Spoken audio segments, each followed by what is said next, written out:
பாஸ்தாஸ்னால் பசங்களுக்கு ரொம்ப பிடிக்கும். பாஸ்தாஸில் நிறைய வெரைட்டிஸ் இருக்குது. இப்போ இன்றைக்கி நம்ம பார்க்க போகிறது ஒரு ஸ்பெஷல் க்ரீமி சிக்கன் பாஸ்தா. இது எப்படி செய்யுதுன்னு பார்க்கலாம்.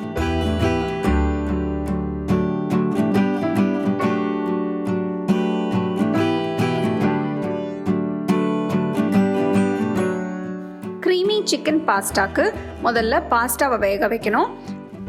இதுக்கு ஒரு கடாயில் தண்ணியை ஊற்றி தண்ணி கொதிச்ச உடனே இதில் 1.5 கப் எண்ணெய் பாஸ்தா போட்டு நல்லா வேக வைக்கணும். பாஸ்தா வேகும்போது 1 டீஸ்பூன் உப்பு போட்டு மிக்ஸ் பண்ணிடுங்க.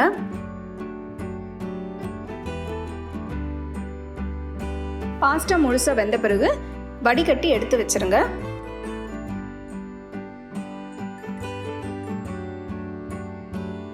அடுத்தது ஒரு பேனில் கொஞ்சமாக எண்ணெயை ஊற்றி 100 கிராம் சிக்கன் சின்ன துண்டுகளாக நறுக்கி பேனில் போட்டு நல்லா வதக்கணும்.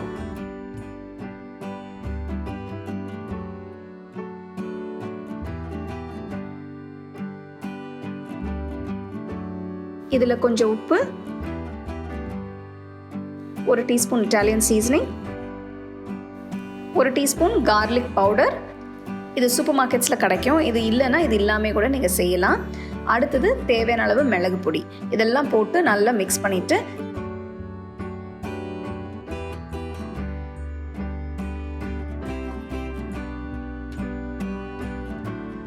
சிக்கன் வெந்த பிறகு தனியாக ஒரு தட்டில் எடுத்து வச்சிருங்க.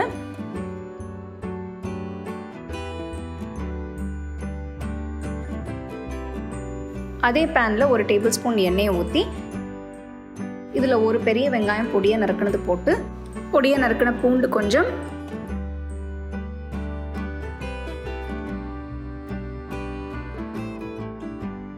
ரெண்டு teaspoon Italian seasoning, 2 teaspoon chilli flakes, தேவையான அளவு உப்பு, தேவையான அளவு மிளகு பொடி. இதெல்லாம் போட்டு நல்லா மிக்ஸ் பண்ணிடணும்.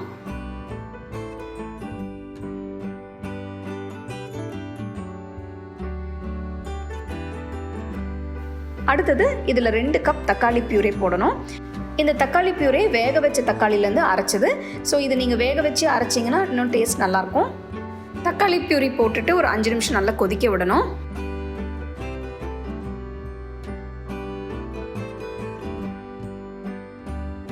அஞ்சு நிமிஷம் கழித்து வேக வச்ச பாஸ்தாவை போட்டு நல்லா மிக்ஸ் பண்ணிவிட்டு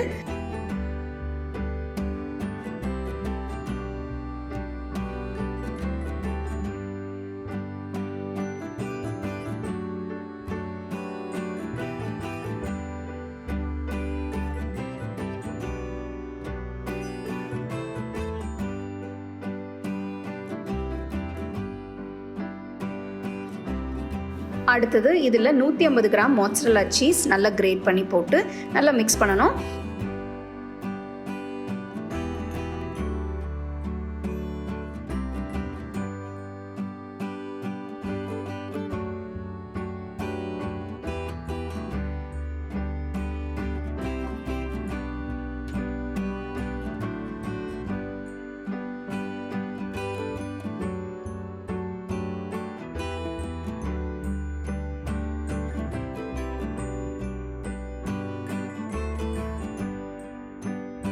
அடுத்தது 1/2 கப் ஃப்ரெஷ் க்ரீம்,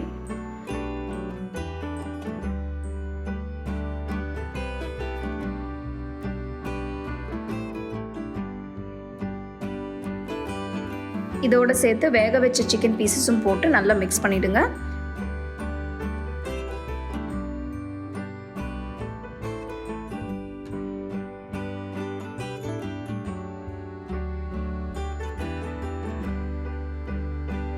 கடைசியில் கொஞ்சம் பொடியாக நறுக்கின பேசில் இலை இதையும் போட்டு சூடாக சர்வ் பண்ணுங்கள்.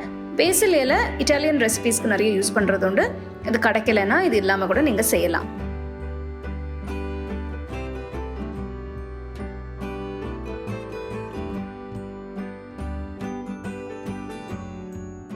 அருமையான க்ரீமி சிக்கன் பாஸ்தா ரெடியாக இருக்குது. இது நீங்கள் பசங்களுக்கு செஞ்சு கொடுங்க, ரொம்ப விருப்பப்பட்டு சாப்பிடுவாங்க. ஸோ கண்டிப்பாக இந்த ரெசிபி நீங்கள் ட்ரை பண்ணி பாருங்கள்.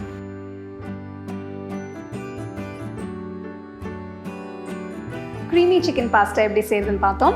ஸோ நம்ம டெய்லி வீட்டில் ஏதாவது டின்னருக்கு என்ன செய்யுதுன்னு யோசிப்போம். ஸோ ஒரு நாள் இந்த மாதிரி ஒரு வித்தியாசமான க்ரீமி சிக்கன் பாஸ்தா ட்ரை பண்ணி பாருங்கள். பசங்களுக்கு கண்டிப்பாக அது ரொம்ப பிடிச்சி இஷ்டமாக சாப்பிடுவாங்க.